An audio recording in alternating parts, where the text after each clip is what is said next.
الحمد لله تعالى نحمده ونستعينه ونستغفره ونعوذ بالله من شرور أنفسنا ومن سيئات أعمالنا من يهده الله فلا مضل له ومن يضلل فلا هادي له وأشهد أن لا إله إلا الله وحده لا شريك له وأشهد أن محمدا عبده ورسوله صلى الله عليه وعلى آله وصحبه وسلم تسليما كثيرا. يا أيها الذين آمنوا اتقوا الله حق تقاته ولا تموتن إلا وأنتم مسلمون. يا أيها الناس اتقوا ربكم الذي خلقكم من نفس واحدة وخلق منها زوجها وبث منهما رجالا كثيرا ونساء واتقوا الله الذي تساءلون به والأرحام إن الله كان عليكم رقيبا. يا أيها الذين آمنوا اتقوا الله وقولوا قولا سديدا يصلح لكم أعمالكم ويغفر لكم ذنوبكم ومن يطع الله ورسوله فقد فاز فوزا عظيما. أما بعد فإن أصدق الحديث كتاب الله تعالى وخير الهدي هدي محمد صلى الله عليه وسلم وشر الأمور محدثاتها وكل محدثة بدعة وكل بدعة ضلالة وكل ضلالة في النار. When we study the life of our Prophet sallallahu alaihi wasallam, one of the things that becomes abundantly clear is how much worship the Prophet sallallahu alaihi wasallam used to perform. And when I say worship, I don't just mean the fara'id, the wajibat, I don't mean the obligatory deeds that every single Muslim has to perform because Allah Azza wa Jalla has legislated it upon them. But what I mean by that is the optional deeds, the nawafil, the voluntary acts of worship. The Prophet ﷺ, from the moment that he woke up until the moment that he would sleep at night, his day was busy in different acts of worship. If it wasn't the salah, it was recitation of the Quran. And if it wasn't recitation of the Quran, it was a form of sadaqah. And if it wasn't sadaqah, it was teaching the people. And if it wasn't teaching the people, then it was helping others, or fasting, or any other acts of worship that Allah Azza wa Jalla has given to us in this religion. And that example of the Prophet ﷺ is important for you and I, because one of the things that we benefit from that is that when it comes to our deeds and our actions that are obligatory, most of us fall short. Most of us have deficiency within it. None of us, or very few of us, it is extremely rare that every salah that you offer, every day of Ramadan that you fasted, every zakah that is obligatory upon you that you have to give, you're going to fulfill it in its best and most complete and perfect way. It's just human nature that we make mistakes. It's human nature that we're forgetful. It's human nature that we have errors and deficiencies. So from the rahmah and the mercy of Allah Azza wa Jal is that He has given us an outlet. He's given us another avenue by which we can make up those deficiencies and we can exceed in terms of good and virtue. In Ramadan, this month that just passed not too long ago, one of the blessings of Ramadan is that you're busy in many acts of worship. Yes, the month is blessed, and the surroundings are blessed, and the atmosphere that is created within it is blessed because of the way that Allah Azza wa Jalla has withheld certain evils and opened up certain avenues of good. But from the blessings of Ramadan is that you're just busy in goodness. You're spending as much of your time as you can in extra worship. And you see the impact upon that in your life. To be a person of ibadah, to be a person of nawafil, to be a person who's just worshipping Allah Azza wa Jalla in every opportunity that they have, whether it's a dhikr or recitation of the Quran or extra nawafil or sadaqah or helping others or being good to them. All of this is something which is extremely important. The impact of it is something which you should never underestimate. And our Prophet told us this sallallahu alaihi wasallam in the hadith that is collected in the various collections of Abu Dawood and An-Nasa'i and At-Tirmidhi on the authority of Abu Hurairah radiyallahu anhu, that the Prophet said sallallahu alaihi wasallam, "Inna awwala ma yuhasabu an-nasu bihi yawm al-qiyamati min a'malihim as-salah." The first thing that the people will be questioned about on Yawm al-Qiyamah with regards to their actions and their deeds is the salah. And that means the obligatory salah. Those 5 daily prayers. Did you perform them? Did you fulfill their conditions? Were you performing them at the correct time? Were you having the level of attention and khushu' that is requisite in that ibadah? Allah will question every single one of you. So Allah Azza wa Jal and Allah Azza wa Jal will say to His angels, وَهُوَ أَعْلَمَ, and He is the all-knowing. انظروا في صلاة عبدي أتامة أم ناقصة أتمها أم نقصها. Look towards the salah of my servant. Did he complete it and fulfill it, or were there deficiencies in it? Now, how many of us sitting here right now can honestly and truthfully say that the Fajr that we prayed this morning, or the Isha that we prayed last night and the Maghrib before that, or just the 5 last daily prayers that we offered, we fulfilled them in the way that was befitting, that we completed them in terms of their conditions and actions and obligations, that we fulfilled them in the way that we would be satisfied with, let alone anyone else. أتمها أم نقصها? Are they complete or are they deficient? فإن كانت تامة كتبت له تامة. So if they happen to be fulfilled and perfect and complete, they will be recorded as such. وَإِن انتقص منها شيء. But if they're deficient, like most of us, we're praying and our mind is elsewhere. We delay our prayer. Sometimes we miss the time of salah and we don't even have a good excuse for it. Allah Azza wa Jal will say to the angels, انظروا هل لعبدي من تطوع. Look to my servant, does he have extra deeds, extra salahs, virtuous salahs, optional salahs that he did during his lifetime? Those salahs that we think are insignificant because they're not obligatory. We'll pray dhuhr, or we'll pray maghrib and isha, but those sunnahs that come before or after some of those prayers, we'll be like, we don't have time. We're too busy, we're too distracted, and we'll miss them. These opportunities that you have for the salah, when you come into the masjid and you have half an hour and you could pray some nawafil, or at home, or at night, or whatever it may be, we think that those opportunities are not important. Look at my servant's salah. Does he have voluntary salah? And then Allah Azza wa Jal, if that person has, فَإِنْ كَانَ لَهُ تَطَوُّعٌ, if he has that voluntary salah, Allah will say, أَتِمُّوا لِعَبْدِي فَرِيضَتَهُ مِنْ تَطَوُّعِهِ. Take from his optional deeds of salah and fulfill his obligatory deeds of salah. The deficiencies that you have are made up. And then the Prophet ﷺ said, ثُمَّ تُآخَذُ الْأَعْمَالُ عَلَى ذَاكُمْ. And then Allah Azza wa Jal will do the same for every obligatory deed. Your zakah, that's an obligation, and you didn't pay it correctly. Maybe you didn't pay it on time. Maybe your calculation was off. Who knows? Allah will look at the sadaqah that you gave to make up the deficiency. The Ramadan that was obligatory upon you and I to fast, and we didn't fulfill those fasts every single day in the way that was befitting, in the way that Allah obligated. Allah looks subhanahu wa ta'ala at the voluntary fast that we did. All of the actions that are obligatory will be treated in this way. And that is one of the greatest benefits of nawafil, of voluntary acts of worship. That every single opportunity that you have to fast an extra day, to give some sadaqah, to recite some Quran, to make the dhikr of Allah Azza wa Jal, to teach someone something beneficial, all of these different acts of worship that Allah Azza wa Jal has made so many in their variety and in their forms and their levels of hardship and ease and the opportunities that are available. Allah Azza wa Jal legislated upon them because it is one of the signs that demarcates the believer that is trying and attaining or working and striving for the pleasure of Allah subhanahu wa ta'ala. Allah Azza wa Jal in the hadith al-Qudsi that is in Sahih al-Bukhari, also from the hadith of Abu Hurairah radiyallahu anhu. In the hadith al-Qudsi, Allah Azza wa Jal said, "Man aada li waliyan, faqad adhantuhu bil-harb." Whosoever casts enmity against a wali of mine, I have declared war upon them. And al-wilaya, to be a wali of Allah Azza wa Jal, that chosen, selected person that Allah Azza wa Jal makes from his closest allies. That's from the greatest stations that any Muslim can attain in this dunya. And it's not a station that some people mistakenly think, it's not a station that can be inherited. It's not a station that's about the titles that you have or the prefix or suffix that you add to your name. It's not about the way that you dress. It's not about the family title or tribe that you came from. It is something that is earned through iman and through worship. وَمَا تَقَرَّبَ إِلَيَّ عَبْدِي بِشَيْءٍ أَحَبُّ إِلَيَّ مِمَّا افْتَرَضْتُ عَلَيْهِ. And Allah says that there is nothing more beloved that a person can do in terms of seeking nearness and closeness to Him than fulfilling the obligatory deeds.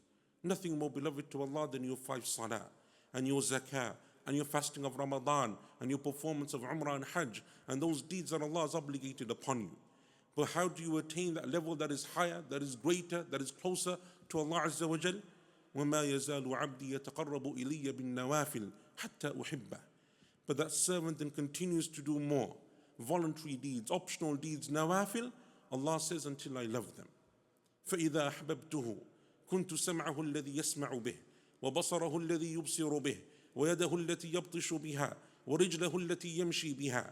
And Allah says, and if I love someone, I become the hearing by which they hear, the eyes by which they see, the hands by which they touch, the feet by which they walk. And what that means is that everything you hear and see and touch and walk towards is only that which is pleasing and beloved to Allah Azza wa Jal. Everything you do revolves around the pleasure of Allah. So Allah places upon you His divine care and protection, and only keeps you towards that which is good and protects you from evil. وَلَئِن سَأَلَنِي لَأُعْطِيَنَّ.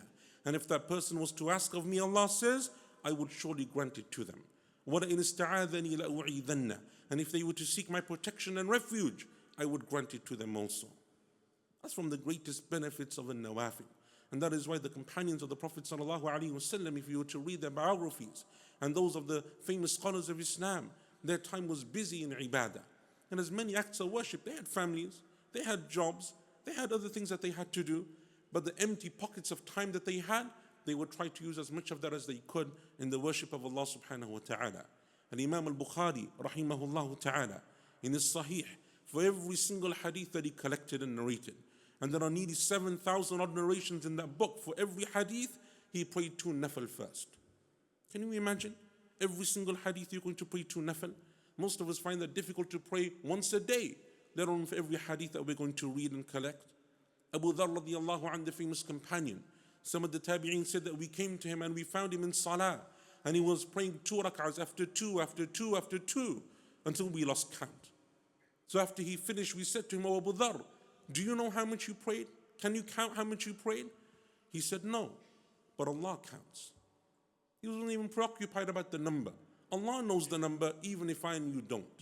They would busy themselves in that level of worship to Allah Azza wa Jal. And that is why one of the tabi'een, as is collected in Sahih Muslim, came to the companion Thawban radiyallahu anhu. And Thawban, he was the servant of the Prophet sallallahu alaihi wasallam, which means that he would have spent a great deal of time alone and close up to the Prophet sallallahu alaihi wasallam. And he came to this companion Thawban and he said, "What is the most beloved deed to Allah?" Or in the other wording, what is the greatest deed in the sight of Allah Azza wa Jal?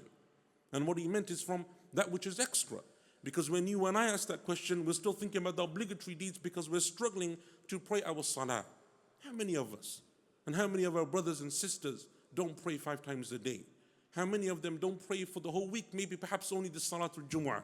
And some of them perhaps don't even pray except 2 times a year when it's Eid. And some of them don't even do that. And for those of us that pray, we delay our salah, let the time elapse, become busy, become preoccupied with other things. Those companions, when they said, "What's the best deed to Allah?" they didn't mean from the obligatory deeds, because me and you don't have a choice concerning those. What they mean is, once I've done that, then what do I do next? Where should I put all of my time and focus and energy? He asked this question to Thawban, and Thawban didn't say anything. So he repeated the question a second time, and he didn't answer him. So he repeated it a 3rd time, and then Thawban said, "Because you asked me 3 times, I will tell you, because I asked the same question to the Prophet sallallahu alaihi wasallam. And the Prophet sallallahu alaihi wasallam said to me, "Alayka bi kathrati sujood." Be from those people who makes many sajdas, always in prostration, meaning that he makes many nawafil. Prays as much as he can pray. فَإِنَّكَ لَا تَسْجُدُ لِلَّهِ سَجْدَةً إِلَّا رَفَعَكَ اللَّهُ بِهَا دَرَجَةً وَحَطَّ عَنْكَ بِهَا خَطِيئَةً. For you will never perform a single prostration to Allah except that Allah through it will raise you up on station, and Allah will forgive you for a sin. Every single sajda that you make, every single money, every single pound that you spend, every day that you fast, every time you make tasbih or takbir or tahleel or tahmeed, or you remember Allah Azza wa Jal, every word of the Quran that you recite, the reward is something which is amazing. So the Prophet sallallahu alaihi wasallam taught us, therefore, by his example and in the way that he lived his life, and through instruction to his companions, and therefore by extension to you and I, that the believer is someone who should be busying themselves in worship.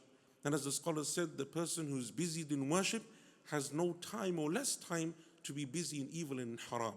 But the one who's not busy in worship has more time on their hands, that they inevitably, some of that will go towards that which is displeasing to Allah Azza wa Jal and that which is haram. We ask Allah subhanahu wa ta'ala that He allows us to benefit from our time, and that Allah Azza wa Jal makes us from the people of ibadah, and that Allah Azza wa Jal allows us to be from amongst those who become the awliya of Allah through iman and through worship, that which is obligatory and that which is voluntary. بارك الله لي ولكم في القرآن والسنة ونفعني وإياكم بما فيهما من الآيات والحكمة أقول قولي هذا واستغفر الله لي ولكم ولجميع المسلمين من كل ذنب فاستغفروه إنه هو الغفور الرحيم. بسم الله والحمد لله والصلاة والسلام على رسول الله وعلى آله وصحبه ومن والاه وسلم تسليما كثيرا. أما بعد. We are, inshallah ta'ala, very soon, within a week or so, coming up to one of the most virtuous times of the year, and one of the most blessed times that Allah Azza wa Jal has given to us, and that is the first 10 days of Dhul Hijjah. And what is collected in the Muslim of Imam Ahmad on the authority of the companion Abdullah ibn Umar, radiyallahu anhuma, that the Prophet said, sallallahu alayhi wa sallam, ما من أيام أعظم عند الله ولا أحب العمل فيهن من هذه الأيام العشر. There are no days that are greater in the sight of Allah, nor are deeds more beloved to Allah in them than these 10 days of Dhul Hijjah. To the extent that some of the scholars were of the position that these days of Dhul Hijjah, the daytime, is more virtuous and more rewarding because of this hadith than the days of Ramadan, because of the rewards that Allah Azza wa Jalla has given. And that is why these are days that we should prepare for. Just like before Ramadan, we're preparing a few days, a week before. We know that these are days that are limited in their number, in their virtue, so we need to excel and maximize that effort. Then likewise we should do the same for these 10 days, because they're even shorter and the opportunity is even more limited. And most of us are neglectful of them until maybe the day of Arafah, when we know that we need to fast.